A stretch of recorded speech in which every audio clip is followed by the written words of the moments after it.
রাজশাহীর বিখ্যাত কুমড়োর বড়া লন্ডনে বসে মাত্র 1 ঘন্টার মধ্যে বানিয়ে নিলাম। আমার ঠিক 3 বাড়ি পরে এক রাজশাহীর আপা থাকে। উনিরা শীতের সময় বিভিন্ন সবজি রান্না করে এই রাজশাহীর বিখ্যাত চাল কুমড়ার বড়া দিয়ে। আমার তো ভাই দেখে অনেক খেতে ইচ্ছা করলো।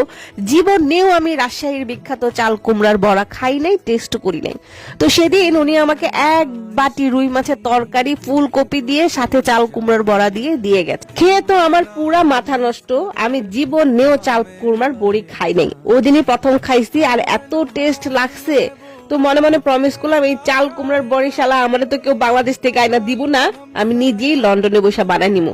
পরে অনেক গবেষণা করে বের করছি, ইউটিউবে অনেক রেসিপি ঘেটে মেটে বের করলাম যেটা ঘরে বসে আসলে 1 ঘন্টার মধ্যে বানানো যাবে। কারণ লন্ডনে তো ভাই আমাদের সব আছে, এমন কি নাই, শুধু রোদই নাই। এই শীতের সময় শুধু আমাদের রোদটাই উঠে না, বাট দ্যাট ইজ ফাইন।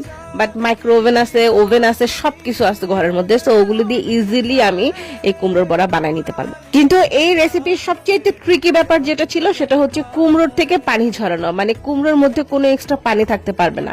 তো কুমড়ো তো ব্ল্যান্ড করার পরে এটার মধ্যে এত বেশি পানি থাকে, সে পানিটাকে আপনাকে প্রপার ওয়েতে ঝরা নিতে হবে। তো আমি ছাঁকনি দিয়ে একবার ছেঁকে নিছি, দুনিয়ার পানি বাইরে হচ্ছে, আবার হাত দিয়েও চিপড়াই নিছি। তারপর হচ্ছে কুমড়োর পানি যখন ঝরানো শেষ হয়ে গেল তখন করলাম কি, এই যে ডাল, এখানে হইতেছে আমি মুগ ডাল আর মাসকলাইয়ের ডাল একসাথে নিছিলাম, একসাথে নিয়ে ভালো করে বেটে নিলাম। বেসিক্যালি এটা হচ্ছে রাজশাহীতে শুধু মাসকলাইয়ের ডাল দিয়ে করে, বাট আমার কাছে সেই পরিমাণের মাসকলাইয়ের ডাল ছিল না, দ্যাটস ওয়াই আমি দুইটা মিক্স করে তারপর নিছি। এমন মিক্স করেও অনেক দেশে করে, ইটস ফাইন, মিক্স করেও করা যায়। তো এখানে আর একটা ট্রিকি ব্যাপার সেটা হচ্ছে যেটা রাজশাহীর আন্টিরা করে, সেটা হাত দিয়ে অনেক এটাকে ডলতে থাকে, ডলে ডলে ডলে ডলে ফেনা উঠায়। বাট এত কষ্ট করতে হবে না, আমি ইউটিউব ঘেটে দেখছি, জাস্ট আপনি বিটার নিয়ে ফেটে দিবেন, ইউটিউবে যত রেসিপি দেখলাম গ্রাম বাংলার আন্টিরা বসে একটা বোলের মধ্যে নিয়ে ইচ্ছা মতো হাত ডলে ডলে ডলে ডলে তারপরে এগুলো হচ্ছে মানে ফেটে নিচ্ছিল। কিন্তু আসলে বিটার থাকলে আপনি ইজিলি জাস্ট 5-10 মিনিটের মধ্যে ভালো মতো এটাকে একটা ফেটা দিয়ে ফেলতে পারবেন। তো ফেটা দিলেই আসলে কাজ শেষ। এখন আমার এটা আসলে ফেটা হয়েছে কিনা সেটা কিভাবে বুঝবো? এই পানির মধ্যে আপনি একটু গোল্লা নিয়ে ছেড়ে দিবেন, যদি এটা ডুবে যায় তাহলে মনে করবেন আপনার হয় নাই, মানে বড়ি বানানো হয় নাই। আর যদি না ডুবে ভেসে থাকে তাহলে মনে করবেন আপনার বড়ি হয়ে গেছে।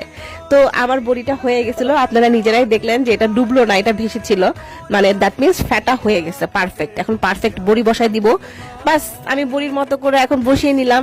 যতগুলো একসাথে একটা প্লেটের মধ্যে দেওয়া যায় ততই সুবিধা, সবগুলো একসাথে উঠে আসবে, আলাদা আলাদা প্লেটে দেওয়ার কোনো দরকার নাই।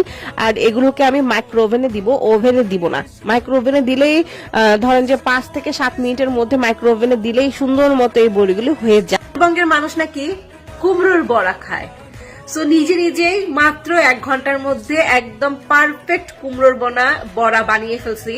সাউন্ডটা শুনেই বুঝতে পারতেছেন কুমড়োর বড়াগুলি কি পারফেক্ট হয়েছে। এখন থেকে কুমড়োর বড়া খাইতে ইচ্ছা করলে আর সেই রাজশাহী থেকে কাউকে দিয়ে আনাইতে হবে না, ঘরেই জাস্ট ঝটপট বানাই নিবেন, জাস্ট 1 ঘন্টার মধ্যে, একদম ইজি ফিজি বানানো। যাই হোক, কালকে একটা তরকারি রান্না করব এই কুমড়োর বড়া দিয়ে। আজকের মতো এখানে রাখছি, সবাই ভালো থাকবেন, আল্লাহ হাফেজ।